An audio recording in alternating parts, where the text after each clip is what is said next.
Welcome to a session, a conversation on Nagorno Karabakh. My name is Celeste Wallander. I am privileged to serve as moderator for this panel. And thank you for the assistance from the audience in my duties. I am going to start by inviting our esteemed guests to offer some initial thoughts on the challenges and opportunities each sees in the challenge of resolving the dispute over Nagorno Karabakh. And then we will have time for some questions and some further discussion. Our guests today are President Ilham Aliyev of Azerbaijan and Prime Minister Nikol Pashinyan of Armenia.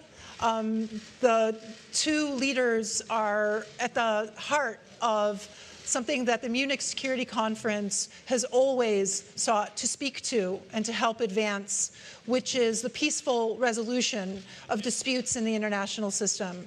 And I'm really grateful to Chairman Ischinger for making sure that this issue it remains on the agenda and in the attention of the Munich Security Conference. With that, let me turn to President Aliyev and invite him to offer his thoughts on the challenges and opportunities. Thank you. First of all, I'd like to express gratitude to Chairman Ischinger for organizing this event. I told Mr. Ischinger just now that there was an opportunity to deliver the messages from Armenian and Azerbaijani leadership several years ago in Davos. And the predecessor of Mr. Pashinian was supposed to attend, but last moment he canceled his participation. So I'm glad that finally we get to the point, so we'll be able to deliver the messages and to answer the questions, which I think will be enough today. So first of all, on the resolution, in order to talk about how to resolve the conflict, first we need to go back and to look to the history of the issue. Nagorno Karabakh is part of Azerbaijan. This is historical truth, and this is based on the international law norms. And territorial integrity of Azerbaijan is recognized by the whole world, and Nagorno Karabakh is integrated part of our country. From historical point of view, back in 1805, the Khan of Karabakh, Ibrahim Khan, signed a treaty with general of Russian Empire, Tsitsianov. Under this treaty, Karabakh Khanate, Azerbaijani Karabakh Khanate, as an independent country, became under the rule of the Russian Empire. In that treaty was called Kürekçay Treaty. The text of this treaty is in internet. Nothing is said about Armenian population of Karabakh. Other treaties were signed in 1813 and 1828, Gülistan and Turkmenchai. Under these treaties, the rest part of Azerbaijan became part of Russian Empire, and also Dagestan, Georgia, and Armenia also. So this is a historical part of the issue.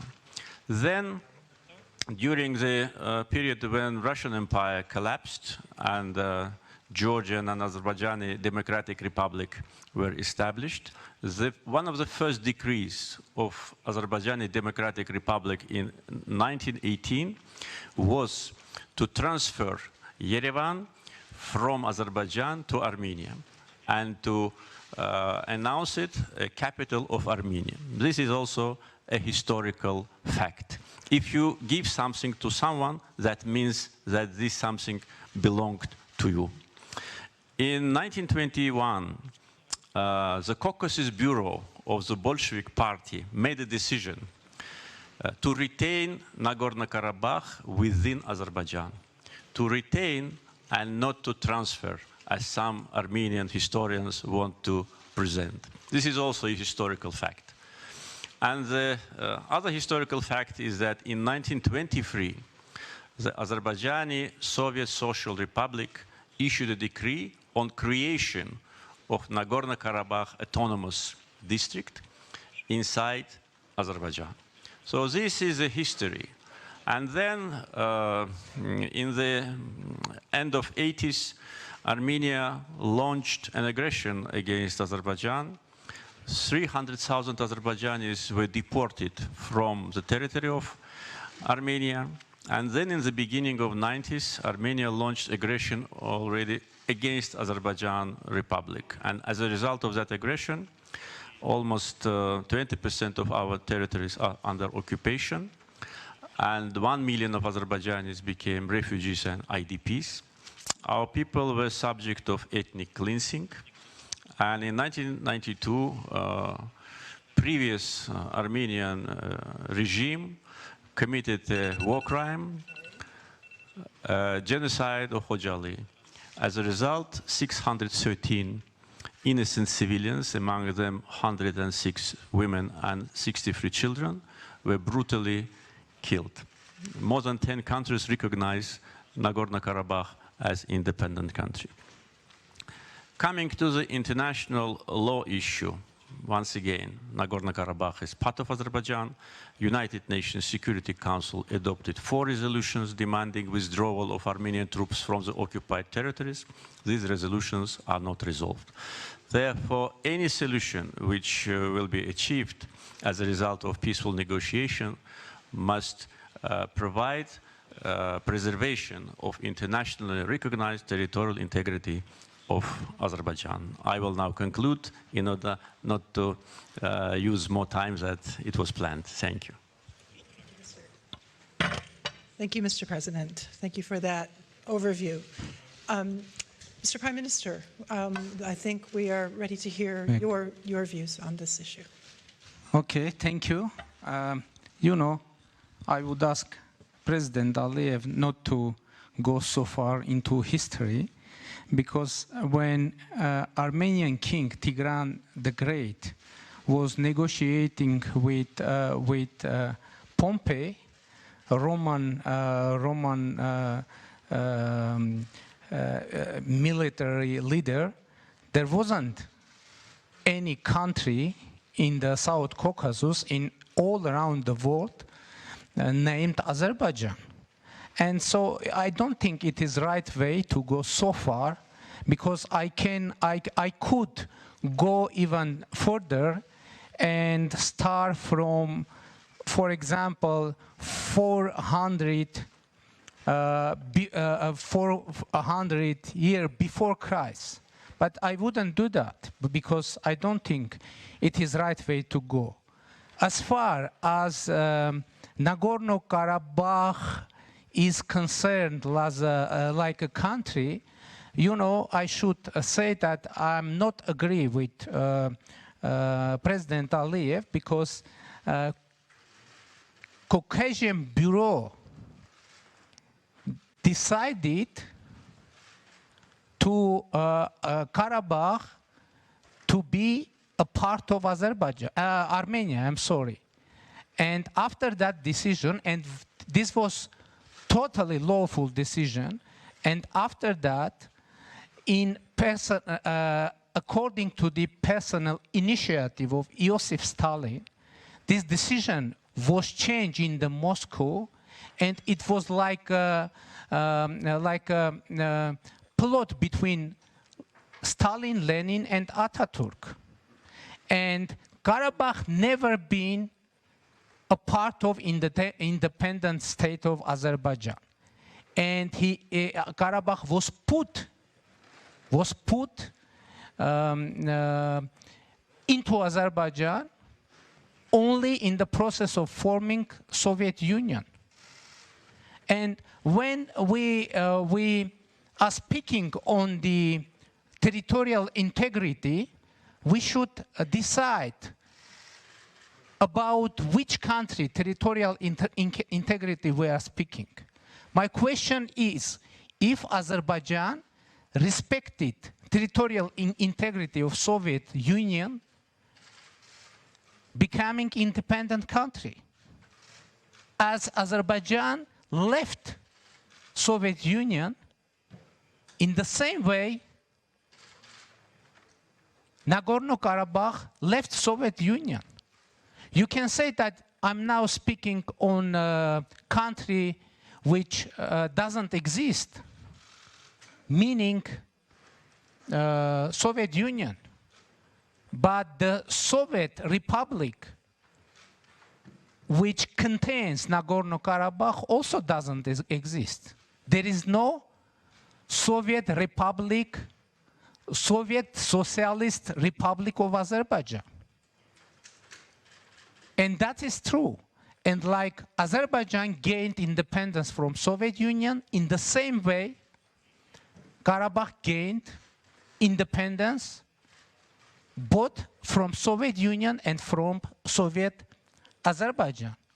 As far as Khojali is concerned, in the mid-90s, former president of Azerbaijan, Ayaz Mutalibov, gave an interview to the Russian paper Argumenty I Fakti, saying that the provocation in Khojali was organized by Azerbaijani opposition to tackle him from the power. And this happened actually because as a result of that event, Ayaz Mutalipov was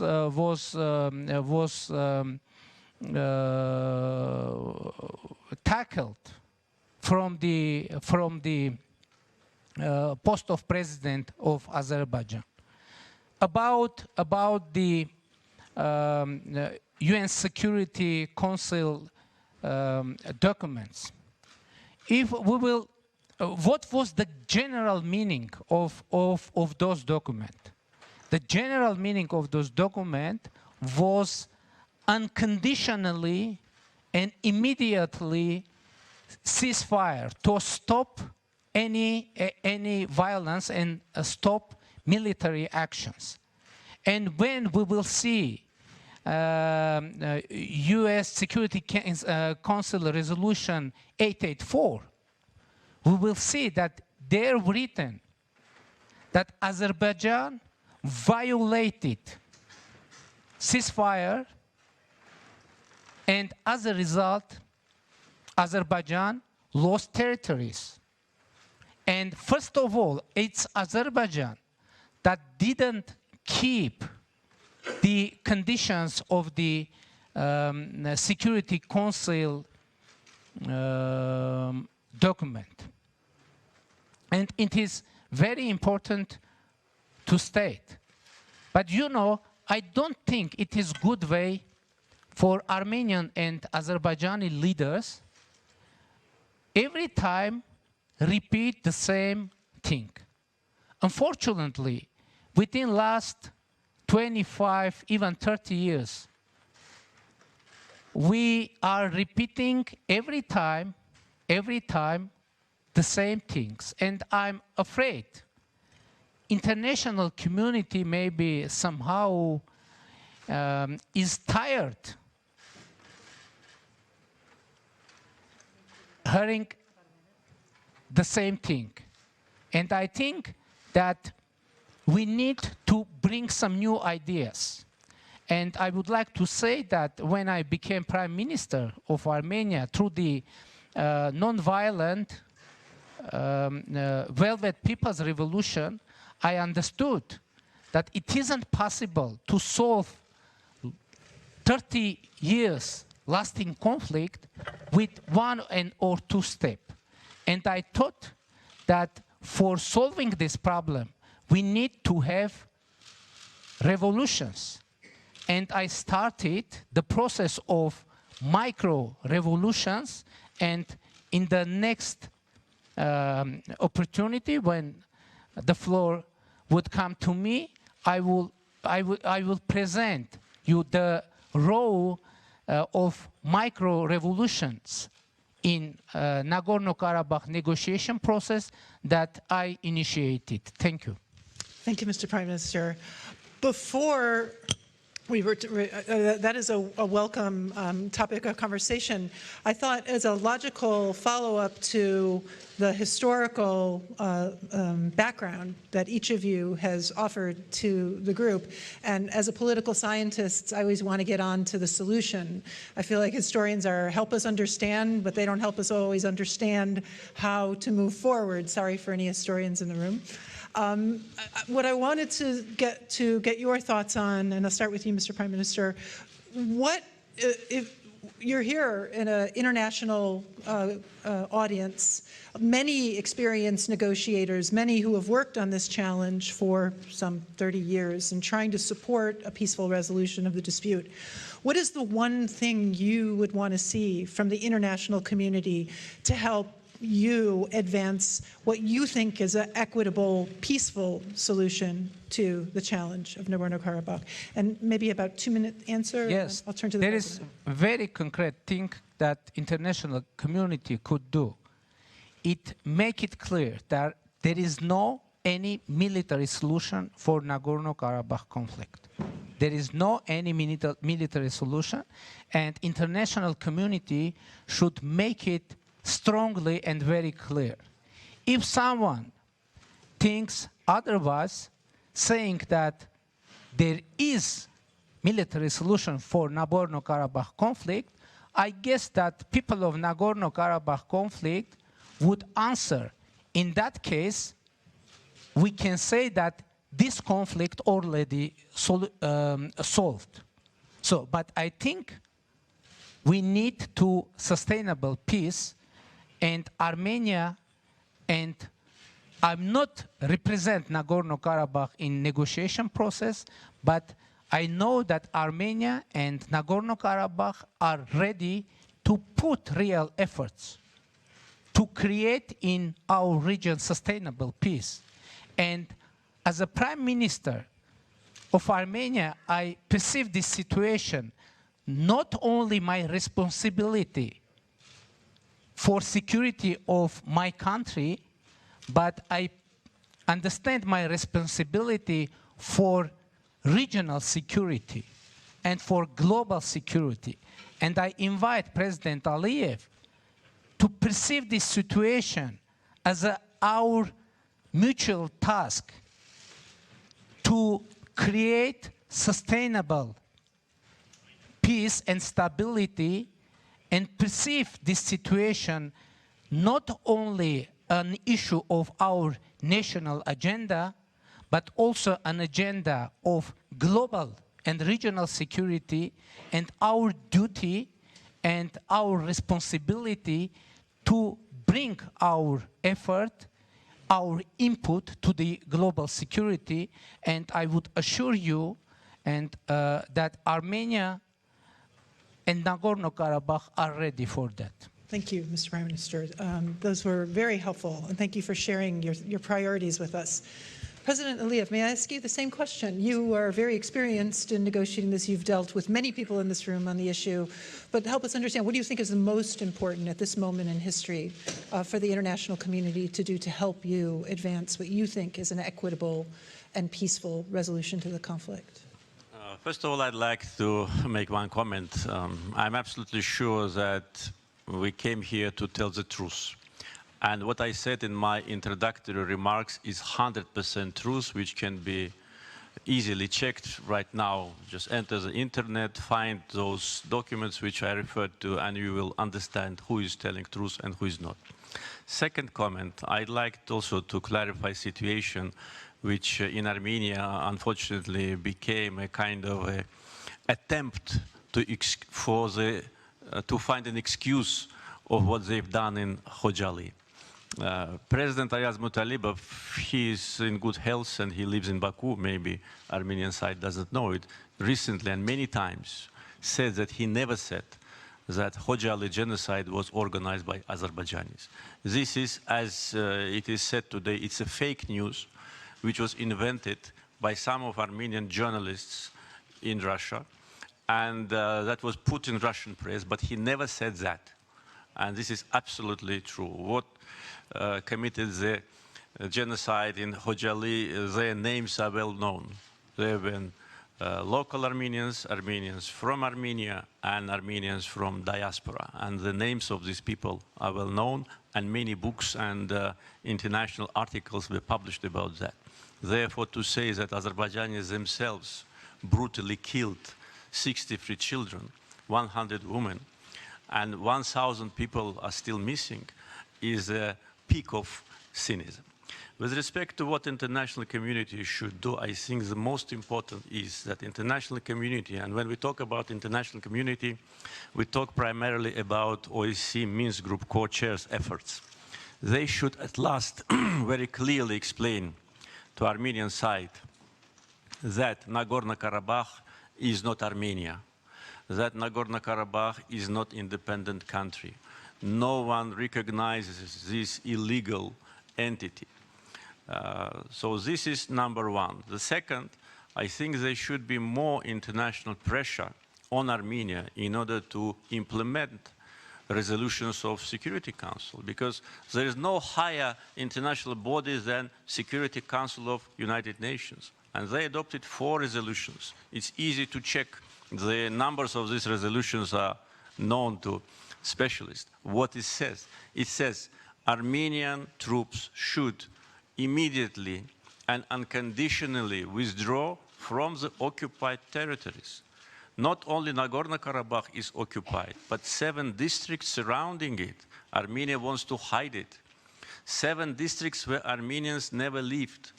In the last Soviet census of 1989, the population of Nagorno-Karabakh was identified as 189,000 people, out of which 139,000 Armenians, 48,000 Azerbaijanis, and some other representatives of other people. So all Azerbaijanis were ethnically cleansed from Nagorno-Karabakh and from our ancient city of Shusha.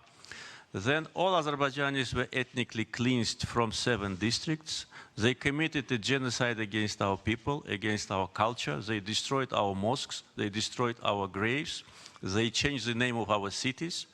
They now publish the map of Nagorno-Karabakh, which consists of all the occupied territories. And then they say that we should agree with these realities. Therefore, international community should explain first that Nagorno-Karabakh is Azerbaijan, and second, put a serious pressure on aggressor to stop. Prime Minister, just one minute. Okay. Prime Minister just said about peace. Okay, I agree. But how it correlates with what happened today on the line of contact when Azerbaijani soldier was killed by Armenian sniper?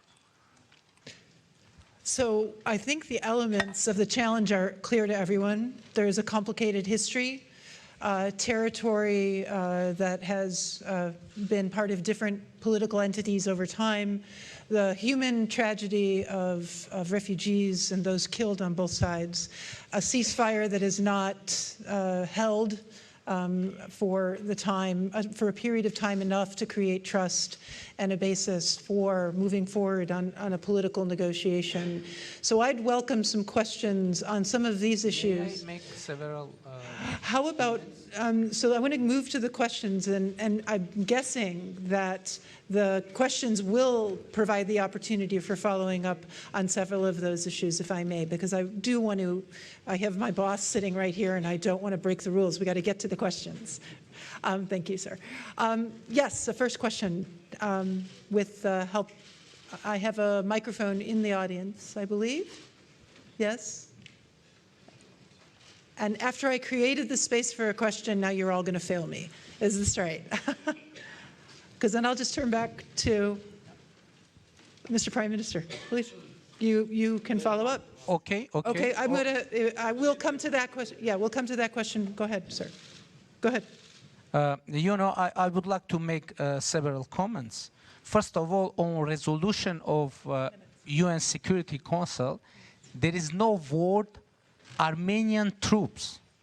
There is written local Armenian forces. That means that people of Nagorno-Karabakh formed forces for self-defense, and there is no written Armenian troops. About victims, yes, it is tragedy. it is conflict. And thousands of people died as a result of that conflict. And both Armenian and Azerbaijanis. And this is fact. But personally, me, I read in the newspaper, Argumenti I Fakti, the interview of former president of Azerbaijan. And I think we can find it easily in the internet. On historical facts, there is a book, Nagorno Karabakh, Legal Aspect, and what I said, you can find it there, and you can find it in the historical books. Names of city and about the ethnic cleanses. In Nagorno Karabakh was the region of Shaumian. Living. It was not in Nagorno Karabakh. Living. I'm going to give you a chance. With Armenian. Okay. There is a Shaumian. Let's.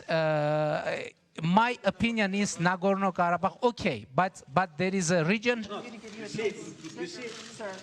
There is a region, Shaumian, and in 1988, they lived 100% population of Armenians, and now there is no one Armenian, and the name of Shaumian is changed into the Azerbaijani name. It is a difficult word to me, and President Aliyev said that today Azerbaijani soldier was killed, and I can say that today in the border of Kazakh, Armenia and Azerbaijan, Armenian soldier was injured by the Azerbaijani snipers. And this is our mutual task. What to do? Stop this process. Thank you. That's a good place to turn over. I am going to give you, Mr. President, the opportunity to answer the specific points you disagree with, and then we do have a questioner, so I don't want to miss that opportunity. Please. Just comments, because once again, I came here to tell the truth. And once again, I don't know what was written in Argumenti Fakti. Argumenti Fakti is a newspaper, it's an independent newspaper where many Armenians work. And we in Azerbaijan know the number of Armenians who run the leading Russian press, so they can write whatever they want. Therefore, I refer to the official statement of the former president of Azerbaijan, Ayaz Mutalibov, who said that he never said that. So now look, the former president, his word, and the word of one pro-Armenian or Armenian journalist, which has more value. This is first thing. About Shaumian, Mr. Prime Minister was just pointing that it was Stalin who made a decision to give Nagorno Karabakh to Azerbaijan, which is wrong, because again, look at the Caucasus Bureau, July 1921, when it is said to retain Nagorno Karabakh in Azerbaijan and not to transfer it to Azerbaijan. But if he doesn't like Stalin so much, it's strange why he likes so much Shaumian, because Shaumian was one of the Bolsheviks. He was a person who killed innocent Azerbaijanis. And today's so-called capital of Nagorno-Karabakh is named after his name. The question, if Nagorno-Karabakh is an ancient Armenian territory, why doesn't it have the ancient Armenian name for the capital? Because the ancient name for the capital is Khan Kandi, the village of the Khan. And the Stepanakert, because Shaumian's name was Stepan. Kert means city. That's right, in Armenia. Stepanakert was named in the name of that Bolshevik. So that once again proves that there was no Armenian historical legacy on those territories. And coming back to from where I began, this historical issue is important for understanding how the conflict should be resolved. Thank you, sir. I hope everyone's taking notes, because we're getting a history lesson here with multiple dimensions. We do have a question, please. And if you would identify yourself as you answer, so we know with whom we're speaking. Thank you very much. My name is Florian Krüner. I am a research fellow with the Max Planck Institute for International Law. And President Aliyev already mentioned the role of international law. My question would be, To both, would you submit this dispute to the International Court of Justice via special agreement? Mr. President, may I ask you to address the question first? You know, Azerbaijan is committed to the negotiation process. Therefore, we did not lose hopes that by negotiations we will be able to restore our territorial integrity. Therefore, when still we have these hopes, probably that will not be the best choice. But if as a result of the new approach from Armenian side, the negotiations will be completely disrupted, then, of course, this option can be considered. Thank you, Mr. President. Mr. Prime Minister? We also devoted to the negotiation process, peace process, as I said. And I think that negotiation should take place in the format of OSCE Minsk Group co-chairmanship, and we are working very intensively. And as I said, we are ready to put real efforts to make real difference and to reach to the solution of conflict. But nobody asked me about many revolutions that I've met in negotiation process. I hope I will have opportunity. I am asking you to please explain. Next time, I'm asking you about to revolutions, mini No, that's revolutions. not what I mini want to hear. revolutions. I'm asking you to explain your mini.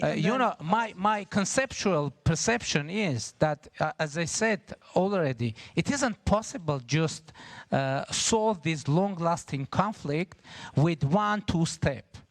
We need, why I'm saying micro-revolution, because I think that we need to have micro-revolution conditionally to transform it into mini-revolution, and after that to have real breakthrough in negotiation process. What was the micro-revolution? In the September of 2018, I announced that any solution of Nagorno-Karabakh conflict should be acceptable for people of Armenia, for people of Karabakh, and for people of Azerbaijan. And why this is micro-revolution? Because I'm first Armenian leader saying that any solution should be acceptable for Azerbaijani people as well. And but now, after more than 1 year after that revolution, I'm not only leader of Armenia, but I'm only leader Azerbaijan and Armenia. That's saying that any solution should be acceptable for all sides. It is very important micro-revolution. Another revolution, in my during one of my press conference, I called to users of social media, Azerbaijani and Armenian users of social media, not to use social media to offend each other, to threaten each other, and to insult each other, but use social media, new technologies for trying to understand each other better. And it is another way, and I think that we should, and I tried to address directly to the Azerbaijani people, and if President Aliyev don't mind, and I don't mind that President Aliyev would speak with Armenian people. But we have very strange fact. President Aliyev is refusing to speak to representatives of Nagorno-Karabakh, and it is very strange fact.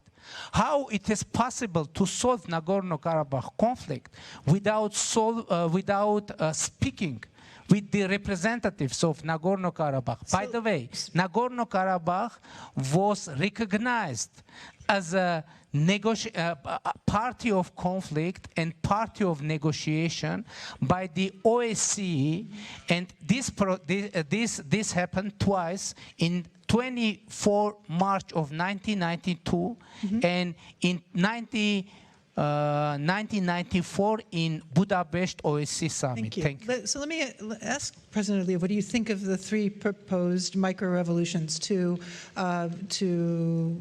seek the views of Azerbaijani citizens who've suffered from the war, Armenian citizens and the residents of Nagorno Karabakh, and I assume also the occupied territories you would want to, or including refugees from those occupied territories you would want to include, and the idea of social media not being, we've heard a lot about this today, exacerbating force for hostility among the peoples, and the idea of being able to welcome speaking to one another's citizens honestly. You know, during my experience of negotiation with Armenian leaders, I had this opportunity with two predecessors of Mr. Pashinian. Always in the very decisive moment of negotiations, they found some excuse in order not to continue. Otherwise, to put it, all of them wanted to keep status quo unchanged, but all of them tried to do it differently. Now, when Prime Minister Pashinian talks about his proposal that the resolution must be accepted to the people of Azerbaijan, I answered to that. And I said, what is acceptable to the people of Azerbaijan? People of Azerbaijan, those who suffer from Armenian aggression, want to go back to their homes. It is their fundamental right. They're deprived from this right for almost 30 years because Armenian leadership, it is not Nagorno Karabakh. And when Prime Minister talks about so-called self-defense forces of Nagorno Karabakh, again he's telling things which is not true. Because he knows very well, and I know, that more than 80% of so-called Nagorno Karabakh army are citizens of Armenia. And this is true, maybe even more than 80%. Therefore, there is no Nagorno-Karabakh army. There is no Nagorno-Karabakh republic. And there are only two parties to the conflict, Armenia and Azerbaijan. Ask OSCE Minsk Group co-chairs, who are the parties to the conflict? They will say the same, Armenia and Azerbaijan. Nagorno-Karabakh is not. Why it is not? It is other question, but it is not, and we are not going to talk to them. We are talking to aggressor.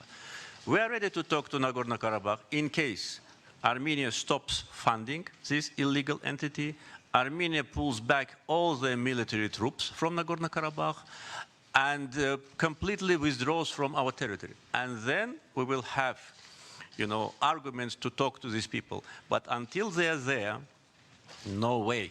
And they want to keep status quo unchanged. They think that they can keep these territories under occupation forever. And I'm sure that that will not be the case, and our territorial integrity must be restored. We had, coming to the second part, we had exchange of journalists recently. And I think that was an experience which we need to evaluate. We need to evaluate its positive and negative side, because part of society in Armenia and in Azerbaijan was not very supportive to that format. But that was a decision by two leaders to try. We want to try every opportunity to find a peaceful settlement, to persuade Armenian people that they cannot live like that forever. They need to find solution with us and live in the future in peace as neighbors. Well, I appreciate you reporting that constructive step, or that attempt at a constructive attempt, because that's the spirit we want to support. We have time for maybe one more question and some closing remarks. Is there another question from the floor? Yes. Thanks a lot. My name is Elena Chernenko. I'm a Russian journalist from the Kommersant newspaper and the Munich Young Leader of 2015. Russia is one of the countries that is trying to bring about a solution within the OSCE process. And as far as I understand, one of the proposals was maybe leaving the status question for later and trying to do something that maybe the sides can more eagerly agree about, for example, about those districts around Nagorno-Karabakh, creating a corridor and other steps. So do you see any chances for an interim solution that would leave the status question for later and resolve maybe some of the other things? Thank you. President Aliyev, do you have thoughts on the question? Yes, I think this is possible, and this proposal was seriously considered by Azerbaijan, and in general we gave our agreement to that. That's the most reasonable thing to do, because it's clear that we need to resolve this conflict in phases. We cannot resolve it one and completely in one day. it should be put in phases, and the first phase should be, and as the journalist said in the Russian proposal, liberation of part of the occupied territories, return of Azerbaijani IDPs to those territories, resettlement of that territory. In the meantime, the process of normalization of relations between Armenia and Azerbaijan, and the status of Nagorno Karabakh to be discussed later when both sides are ready. Because without the process on the ground, without beginning of liberation of the territories, it will be not possible to agree on the status. Our position is that status must not interfere with territorial integrity of Azerbaijan. At the same time, we always were saying that Azerbaijan is a multi-confessional and multinational country. There are many national minorities in Azerbaijan who live in peace and dignity. And when our territorial integrity is fully restored, Armenians as national minority will enjoy all the rights and privileges as any other representative of any other nation in our country. Well, thank you, President Aliyev. Step by step sounds like your own micro-revolution, so I like this theme. And by the way, we have one mutual mini revolution. I hope I will have opportunity to tell Please, about that. you have the floor. Yeah. And when we first met in Dushanbe, in capital of Tajikistan, after that we with President Aliyev made a little mini revolution, because after that meeting, the tension after that meeting in general reduced unprecedentedly, and we've been able to create direct line for contact and information, and I should accept that in that case President Aliyev is co-author with me. As far as territorial, President Aliyev is saying territories, and from point of view and in perception of Azerbaijan, these are territories, but from point of view of Karabakh, this is security, because we need to understand why current status quo emerged. Because when Nagorno-Karabakh tried to use its right for self-determination, military actions started against Armenians of Nagorno-Karabakh. And Armenians of Nagorno-Karabakh were forced to organize self-defense. President Aliyev was speaking on Shushi, and the capital of Nagorno-Karabakh, Stepanakert, within years was bombed from Shushi, and peaceful citizens, they are living in underground for many long time. And this is the truth. It isn't, it isn't possible to give up security for anyone, and for Karabakh as well. President Aliyev mentioned military forces of Azerbaijan. My son is passing its military service in Nagorno-Karabakh, but he went there as a voluntarily to defend his compatriots, because he knows history, what happened from 1998. And I already said about the Shaumian region with 100% of Armenian population, but now there live no one Armenian. And we know the case of Nakhichevan with huge Armenian population, and it is an autonomous republic in the Azerbaijan, and now there is no one Armenian. And one more sentence.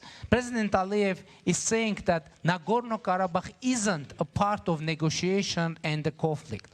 But Azerbaijan twice signed agreement with Nagorno-Karabakh. First, it was in 1994, and it was ceasefire agreement between Armenia, Nagorno Karabakh, and Azerbaijan, and ministers of defense signed that. And after 3 months, in July of 1994, they confirmed that the ceasefire would be kept until the political resolution of that conflict. So we are at the end of our session. I think that I would like to express my gratitude to President Aliyev and to Prime Minister Pashinian for their extraordinary knowledge, their extraordinary passion. I think it is clear that both of these leaders care very deeply about resolving the conflict, but care very deeply about how the conflict will be resolved. And we cannot expect less. I also think, in addition to the fact that we heard the full scope of the challenge and the dynamics of the challenge and the elements of the challenge, we also, and I'm grateful to both of you, heard elements of what the opportunities could also be for a way forward in improving the lives of those affected by the conflict, and maybe through micro steps or micro revolutions, beginning a constructive process of finding a peaceful resolution. So we are extraordinarily lucky at this historic opportunity here at the Munich Security Conference. And let us thank, please, President Aliyev and Prime Minister Pashinian for sharing their thoughts with us. Please. And with your permission, just one remark, because that topic, just once constructive, yeah, on self-determination only. I will not talk about the fact that in Yerevan 70% of population were Azerbaijanis in the beginning of 19th century. I will not talk about that. That's what I said. Okay. On self-determination. That's what they always talk about. Armenian people self-determinated themselves. They have an Armenian state. My advice is to find other place on earth to self-determinate them for the second time, not in Azerbaijan. I have to It wasn't, 30 seconds. Mr. President, it wasn't so constructive, but I would say in times of the Tigran the Great, in our region, there were only 2 nations, Armenian and Georgians. There were no one, and not only in the times of the Tigran the Great, but in times of Bagratunis, in times of Arshakunis. You could find it in any historic book, At least they're both laughing. But They're both laughing, right? They're both laughing. But I'm very glad for this discussion, and I would like one more time confirm that Armenia and Nagorno-Karabakh are ready to put real effort to solving this conflict. Thank you. Thank you. Thank you, everyone.